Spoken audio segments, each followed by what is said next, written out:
Are Chelsea about to hijack Enzo Fernandez? Obviously, Enzo Fernandez is a very sought-after midfielder right now. He has burst onto the scene following his performances at the World Cup. Argentina World Cup champions.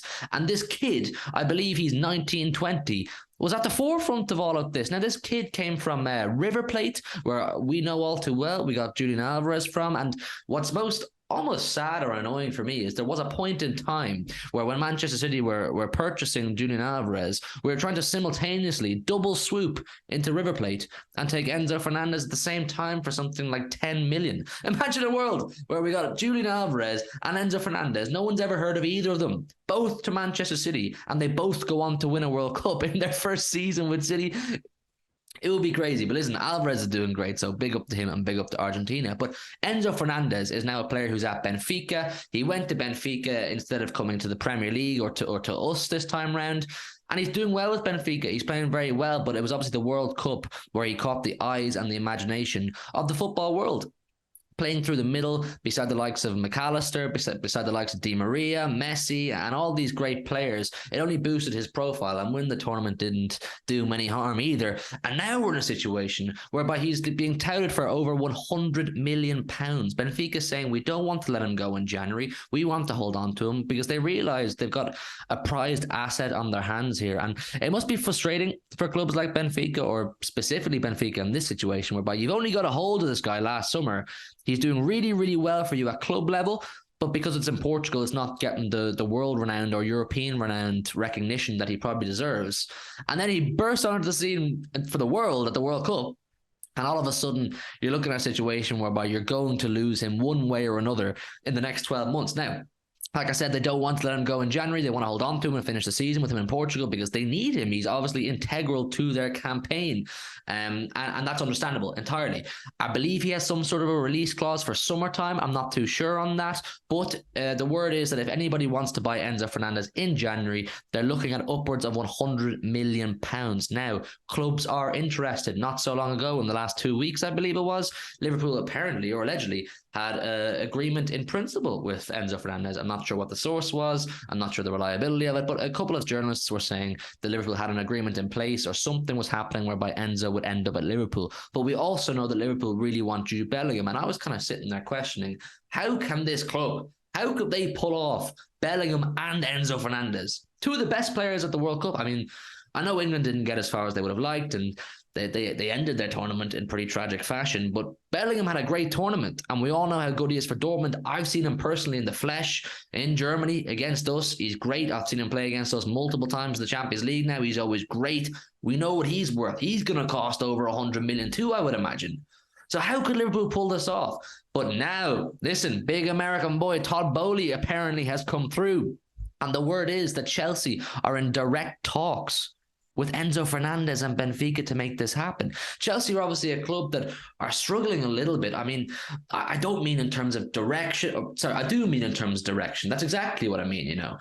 I'm not sure what Todd Boehly's game plan. It looks to me a little bit like he's just playing Football Manager. We know he's got a big checkbook. He's happy to put zeros on that check when he sees a toy that he wants and goes, yeah, I'll take him. How much do you want? Blah, blah, blah. He's like, look at me. I'm Todd Boehly. I've got loads of money. Grow up, mate. Anyways, he brought in Sterling. He brought in Aubameyang. There was no real structure to the team. There was no real obvious direction in which they were going. He's just bringing in a load of very good players or high-profile players, throwing them together and saying, right, go work. It's not working. They look like offering N'Golo Kante a new contract. Kovacic, obviously very injury prone. He's in and out a lot. Jorginho, I'm not sure on him. I've seen people saying that he's going to get offered a new contract. Personally, I don't rate him. Conor Gallagher, I'm not sure on just yet either. I think the player he was at Crystal Palace is not the player we're seeing at Chelsea right now. But to bring in Enzo and add him to that midfield, if Enzo can obviously bring in his World Cup form to Chelsea, that all remains to be seen. I'm not doubting that he's a great player, but we all know too well. We've seen so many times players transitioning from one league to the Premier League, and it doesn't work. I personally think wherever he goes, he'll do well because he's that good. Are Chelsea and Todd Boehly about to be that crazy? I think it's crazy to come in and spend £102 million. I think it would be some sort of a record. I've seen it. It looks like it's going to break a number of records for ages and Premier League and European football, that kind of thing. You guys can tell me in the comments all the records. I'm not up to date with that sort of thing. But are they about to do that? I mean, the video we last uploaded was about Cody Gakpo to Liverpool and how that's going to help their chances of top four massively. I spoke about how wide open this top four race is. There's 5 teams essentially fighting for 2 positions. Bringing in Enzo to Chelsea is probably their trump card in this race for top 4. You like all these clubs, I think, in the top 4 race will really be looking to strengthen their squads in January to give them that 1-3% advantage over their rivals for top 4. And listen, I can't see a world, to be honest, where Enzo doesn't really help Liverpool or Chelsea in their road to top 4 and every other competition they're involved in too. I'm not sure what they're left in.